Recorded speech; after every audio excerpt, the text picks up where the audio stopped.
Hi friends, मैं आकांक्षा शर्मा जी की वित्त आकांक्षा में आपका स्वागत करती हूँ। मध्य प्रदेश पटवारी और ग्रुप 2 के लिए प्रबंधन का नेक्स्ट पार्ट लेके आई हूँ। ये 2500 प्रश्न का पैकेज है एक पूरा। अगर ये कर लेते हैं तो कोई भी प्रबंधन का प्रश्न बाहर नहीं जाएगा। 8 से 10 बुकों को मिलाकर कंप्लीट करके जो भी क्वेश्चन बन सकते हैं वो मैंने ये पूरा पैकेज तैयार किया है। और जैसे ही ये पूरे 2500 प्रश्न कंप्लीट हो जाएंगे उसकी PDF भी मैं आपको प्रोवाइड करवा दूँगी।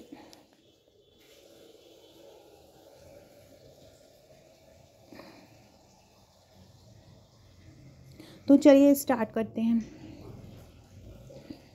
इसमें हमारे 106 क्वेश्चन हो गए थे और आज हम 107 क्वेश्चन से स्टार्ट करेंगे। पहला क्वेश्चन है, प्रबंधन को निम्नलिखित के रूप में सबसे अच्छी तरह से समझा जाता है। प्रबंधन को क्या क्या समझा जाता है? एक, प्रक्रिया, संगठनात्मक लक्ष्यों तक पहुंचना, लोगों तक अन्य संसाधनों का इस्तेमाल करना। देखो, देखने में से तो आपको ये तीनों ही बहुत सही लग रहे हैं कि तीनों आंसर ही सही होगा, क्योंकि प्रबंधन का काम ही होता है, कोई काम चल रहा हो, कोई प्रक्रिया चल रही हो तो पहला ऑप्शन सही हो जाएगा। प्रबंधन का लक्ष्य होता है कि जो भी आपने काम करने का सोचा है उसको एंड तक पहुंचाना, तो संगठनात्मक लक्ष्यों तक पहुंचना। और लक्ष्य जो होता है वो किसी एक व्यक्ति का नहीं होता है, प्रबंधन में पूरा जो ग्रुप मिलकर काम करता है पूरे संगठन का ही लक्ष्य होता है। लोगों तक अन्य संसाधनों का इस्तेमाल पहुंचाना या करना, तो ये सभी जो है वो तीनों जो प्रबंधन के लक्ष्य में या प्रबंधन में शामिल हो जाएंगे। अगला क्वेश्चन है, एक वित्तीय संसाधन उद्योग से जुड़े सरकारी विनियमों का पालन करते हैं। जब वित्तीय संस्थान जो होते हैं, जब कोई भी वित्तीय संस्थान है वो सरकारी विनियमों का पालन करते हैं तो वो कौन से संस्थान कहलाते हैं? तो वो अनुपालन में होते हैं। अगर वो सरकारी नियमों से उनको पालन नहीं करना होगा तो वो स्वतंत्र होंगे, लेकिन अगर उनको कोई भी काम करने से पहले सरकार से परमिशन लेनी होगी तो वो सरकार का नियमों का अनुपालन करते हैं। वो सरकार से स्वतंत्र नहीं है, वो स्वतंत्र रूप से कोई भी काम नहीं कर सकते हैं। तो इसका आंसर दूसरा ऑप्शन हो जाएगा कि जब वित्तीय संस्थान उद्योगों से जुड़े सरकारी विनियमों का पालन करते हैं तो वे संस्थान कौन से होते हैं? अनुपालन में होते हैं। अगला क्वेश्चन है, निम्नलिखित में से कौन सा एक संगठन के प्रबंधन स्तर की प्रणाली का प्रमुख उपयोग है? कौन सा एक संगठन के प्रबंधन स्तर की प्रणाली का प्रमुख उपयोग है? पहला है दीर्घकालीन वित्तीय और संसाधन योजना गतिविधियों का समर्थन करना, मध्य प्रबंधन की निगरानी, नियंत्रण, निर्णय निर्माण और प्रशासनिक गतिविधियों का समर्थन करना, जानकार कर्मचारियों को डेटा कर्मियों को समर्थन करना, प्राथमिक गतिविधियों और लेन देन की निगरानी। अब देखो, ये बोल रहे हैं कि कौन सा एक संगठन के प्रबंधन स्तर की प्रणाली का प्रमुख उपयोग है। देखो, प्रबंधन स्तर की जहाँ बात आ रही है वहाँ समझ लो कि मध्यम या छोटे स्तर की किसी चीज़ की बात आनी है, और यहाँ पर यही आ रहा है कि मध्यम प्रबंधन की निगरानी, नियंत्रण, निर्णय निर्माण और प्रशासनिक गतिविधियों को समर्थन प्रदान करना एक संगठन के प्रबंधन स्तर की प्रणाली का प्रमुख उपयोग है, कि जो बीच में मध्यम प्रबंधन की जो भी प्रणाली होती है उनको समर्थन प्रदान करना। बाकी ये जो है ये पूरा का पूरा टोटल प्रबंधन है, इसमें स्तर नहीं आएगा पहले ऑप्शन में। अगला है, कार्यक्रमों का विश्लेषण, नियोजन एवं नियंत्रण करना विपणन प्रबंधन कहलाता है। यह मत किसका है? तो यह मत है फिलिप कोटलर का। कार्यक्रमों का विश्लेषण, नियोजन और नियंत्रण करना क्या कहलाता है? विपणन प्रबंधन कहलाता है। कार्यक्रमों का विश्लेषण, नियोजन एवं नियंत्रण करना, कार्यक्रमों का विश्लेषण, नियोजन एवं नियंत्रण करना क्या कहलाता है? विपणन प्रबंधन कहलाता है। याद रखिएगा, कार्यक्रमों का विश्लेषण, नियोजन एवं नियंत्रण करना क्या कहलाता है? विपणन प्रबंधन कहलाता है। ये किसने बोला? फिलिप कोटलर ने बोला कि कार्यक्रमों का विश्लेषण, नियोजन और नियंत्रण करना, कार्यक्रमों का विश्लेषण, नियंत्रण और नियोजन करना क्या कहलाता है? तो ये विपणन प्रबंधन कहलाता है। यह मत किसने दिया है? तो यह मत दिया था फिलिप कोटलर ने दिया था। ये जो इस प्रकार के क्वेश्चन आते हैं, और मेरे जो मैनेजमेंट का आपको एक थ्योरी वाला नोट्स दिया है पटवारी के नोट्स के साथ, उसमें मैंने पूरा हैंड रिटन ये सब कवर किया है। अगला क्वेश्चन है, मैनेजमेंट एंड इंडस्ट्रियल वर्ल्ड के लेखक कौन है? मैनेजमेंट इन इंडस्ट्रियल वर्ल्ड एक पुस्तक है, उसके लेखक कौन है? एडवर्ड वी फिलिप्पो, हरविनसन व मियर्स, स्टैनले व बेंस या RV डेविस। तो इनमें से कौन है? तो हरविनसन व मियर्स जो हैं वो मैनेजमेंट एंड इंडस्ट्रियल वर्ल्ड के लेखक हैं। कौन है? हर्विनसन और मियर्स हैं मैनेजमेंट एंड इंडस्ट्रियल वर्ल्ड के लेखक। अगला क्वेश्चन है skills of an effective administration नामक पुस्तक के लेखक कौन है? Skills of an effective administrator, skills of an effective administration नामक पुस्तक के लेखक कौन है? तो इसके लेखक हैं R.L. कैट्स। स्किल्स और एडमिनिस्ट्रेटर ये एक पुस्तक है, ये आपको रिलेट कैसे करना वो बता रही हूँ। और स्किल्स और एडमिनिस्ट्रेशन ये किससे सीखो? कैट से सीखो। तो ऐसे याद रख लो, skills of an effective administrator पुस्तक के लेखक कौन है? R.L. कैट्स हैं। स्किल्स एडमिनिस्ट्रेटर, एडमिनिस्ट्रेट करने की स्किल किससे सीखो? कैट से सीखो, बिल्ली से सीखो। तो आपको ऐसे याद कर लेना। इतने सारे नाम हैं तो बिना ट्रिक के तो याद होना मुश्किल है, तो आपको कोई ना कोई ट्रिक बना के याद करना ही पड़ेगा। अगला है 113वां क्वेश्चन, इफेक्टिव वर्क मैनेजमेंट नामक पुस्तक के लेखक कौन है? इफेक्टिव वर्क मैनेजमेंट, जॉन मी, मिल्टन ब्राउन, मेसर हेयर या कलहून। तो कौन है इफेक्टिव वर्क मैनेजमेंट पुस्तक के लेखक? इफेक्टिव वर्क मैनेजमेंट नामक पुस्तक के लेखक हैं मिल्टन ब्राउन। कौन है? Milton brown. ऐसे याद रखिए, कोई भी चीज़, कोई भी वर्क इफेक्टिव होता है जब वो ब्राउन कलर में आता है। तो इफेक्टिव वर्क मैनेजमेंट नामक पुस्तक के लेखक कौन है? मिल्टन ब्राउन है। कोई भी चीज़ ब्राउन हो जाती है तो वो इफेक्टिव बन जाती है। तो इफेक्टिव वर्क मैनेजमेंट पुस्तक के लेखक कौन है? मिल्टन ब्राउन है। कौन है इफेक्टिव वर्क मैनेजमेंट पुस्तक के लेखक? है मिल्टन ब्राउन। अगला है industrial psychological and social foundation के लेखक कौन है? Industrial psychological and social foundation के लेखक कौन है? L Milton Bloom. कौन है? Industrial psychological and social foundation, इसके लेखक कौन है? इसके लेखक हैं एल मिल्टन ब्लूम। लेखक है तो मतलब कोई ना कोई बुक है, बुक को लिखा ही जाता है। तो industrial psychological and social foundation के लेखक कौन है? तो इसके लेखक हैं एल मिल्टन ब्लूम। अगला क्वेश्चन है इविड नामक पुस्तक के लेखक कौन है? इविड नामक पुस्तक के लेखक कौन है? इविड नामक पुस्तक के लेखक हैं कलहून। इविड नामक पुस्तक किसने लिखी? कलहून ने लिखी है इविड नामक पुस्तक। इविड पुस्तक किसने लिखी है? कलहून ने इविड नामक पुस्तक लिखी है। किसने लिखी? कलहून ने लिखी है। अगला क्वेश्चन है पुस्तक मैचेजिंग मैनेजमेंट मैन पावर बिजनेस हॉरिजेंस के लेखक कौन है? पुस्तक कौन सी है? मैचेजिंग मैनेजमेंट मैन पावर बिजनेस हॉरिजेंस के लेखक कौन है? मैसेज हेयर है। कौन है? मैसेज। तो याद रखिएगा, मैसेजिंग, मैनेजमेंट, मैन पावर, ये तीन में से आ रहा है। फिर बिजनेस हॉरिजेंस है तो मैसर हो जाएगा। मैसर, इधर भी मतलब जो लेखक हैं वो भी मै से ही हैं और पुस्तक का नाम भी मैं से आ रहा है। तो आप याद रखिएगा, मैचेजिंग मैनेजमेंट मैन पावर बिजनेस हॉरिजेंस पुस्तक किसने लिखी? मैसर हेयर ने लिखी। अगला है, ये बहुत इंपॉर्टेंट है, प्रबंधन काम पूरा करने की कला है। ये किसने कहा था? तो ये कहा था फॉलेट ने। किसने कहा था? फॉलेट ने कहा था। याद रखिएगा, फॉलेट, मैरी पी फॉलेट। काम पूरा कर करके हम एकदम से, जब पूरा काम होता है हम एकदम गिर जाते हैं, थक जाते हैं, फॉल हो जाता है, मतलब हम गिर जाते हैं, तो फॉल। तो ये आप याद रखना, प्रबंधन काम पूरा करने की कला किसने दी है? मैरी पी फॉलेट ने दी है। किसने दी है? मैरी पी फॉलेट ने प्रबंधन काम पूरा करने की कला, ये किसने बोला? मैरी पी फॉलेट ने बोला। निम्नलिखित में से कौन सा प्रबंध प्रक्रिया का आधारभूत कार्य नहीं है? देखो, सबसे पहले लीडिंग करना, ये बिल्कुल है। कंट्रोलिंग करना, ये भी है। ऑर्गेनाइजेशन, ये भी है। वर्किंग आधारभूत मतलब होता है मेनली जो बेसिक काम होता है वो क्या होता है, तो जो कार्य प्रणाली है वो इसमें नहीं आएगा। बाकी सब जो लीडिंग, कंट्रोलिंग, ऑर्गेनाइजेशन इसमें आ जाएगा। अगला क्वेश्चन फ्रेंड, अगला क्वेश्चन पढ़ने से पहले अगर आप पटवारी की तैयारी कर रहे हैं, ग्रुप 2 की तैयारी कर रहे हैं, तो आप हमारे ये नोट्स ले सकते हैं। बहुत ही सरल भाषा में टू द पॉइंट तैयार किए गए, सिलेबस के अकॉर्डिंग तैयार किए गए, बहुत सरल भाषा में।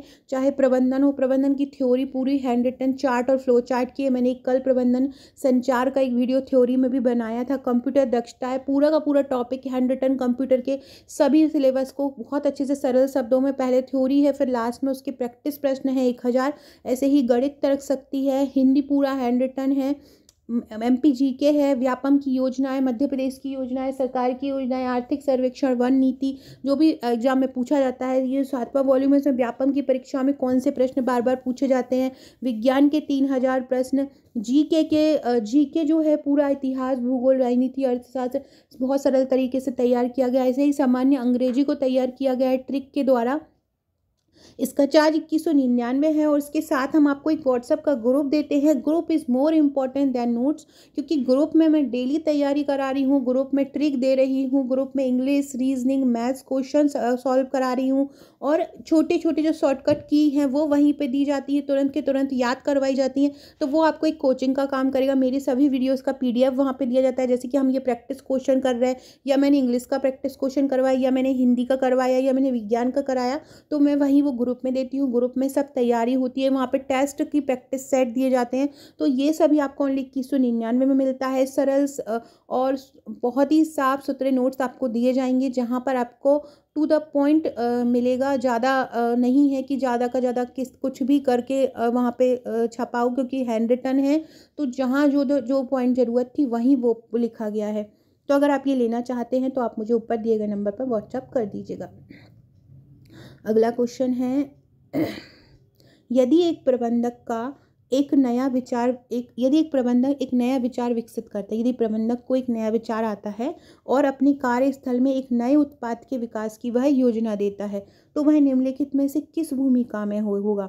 क्या बोल रहा है, एक प्रबंधक है जो प्रबंधन का काम देख रहा है, उसके मन में अचानक से एक विचार आ जाता है और वह अपने कार्यस्थल में एक नए उत्पाद के विकास की, और वो उसी विचार से वो सोचता है कि मैं एक नई योजना बना लूँ, तो वह निम्नलिखित में से किस भूमिका को निभा रहा है। लाइजन, उद्यमी, डिसमिनेटर या डिस्टरबेंस हैंडल। तो वो एक किस प्रकार की भूमिका निभा रहा है, वो एक एंटरप्रेन्योर मतलब उद्यमी की भूमिका निभा रहा है। एंटरप्रेन्योर का मतलब होता है उद्यमी, तो वह एक उद्यमी की भूमिका निभा रहा है अगर वो एक नया काम करने की सोचता है। प्रबंधन प्रक्रिया में कौन कौन से 5 तत्व शामिल होते हैं। नियोजन, निर्देशन, अद्यतन, नेतृत्व और पर्यवेक्षण। अद्यतन तो नहीं होता है। नियोजन, नेतृत्व, आयोजन, प्रबंधन और नियंत्रण।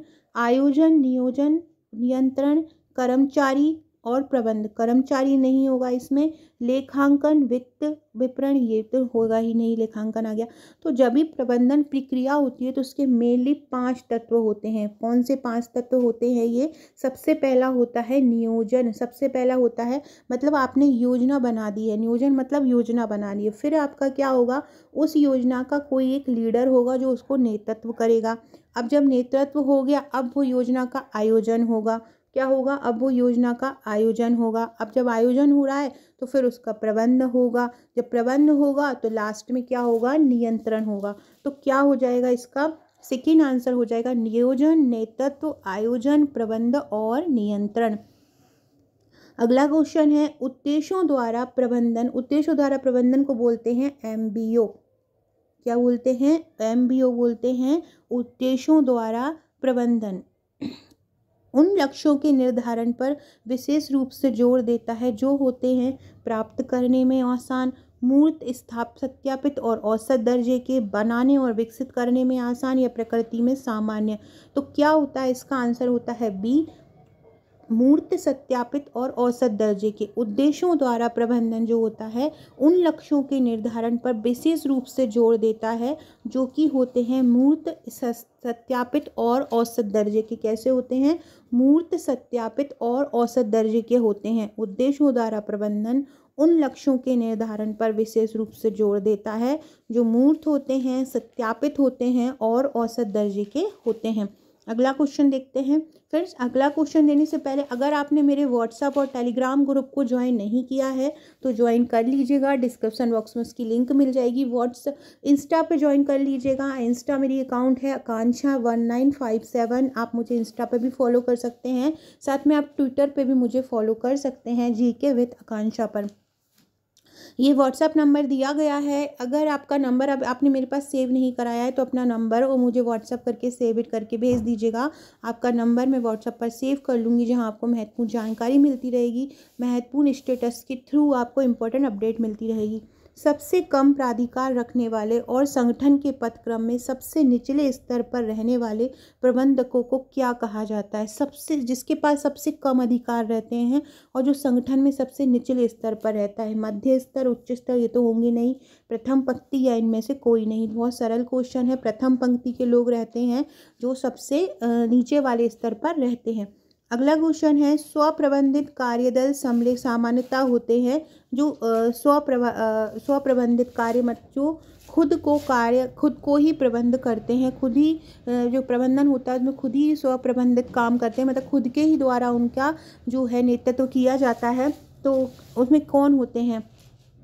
तो कार्यों के अलग अलग क्षेत्र में परंतु समान पदानुक्रमिक स्तरों पर जो एक साथ काम करने को पूरा करते। कार्यों के अलग अलग क्षेत्र से लोग होते हैं लेकिन उनका समान जो है पद अनुक्रम समान होता है, जो एक साथ काम करके कार्यों को पूरा करते हैं।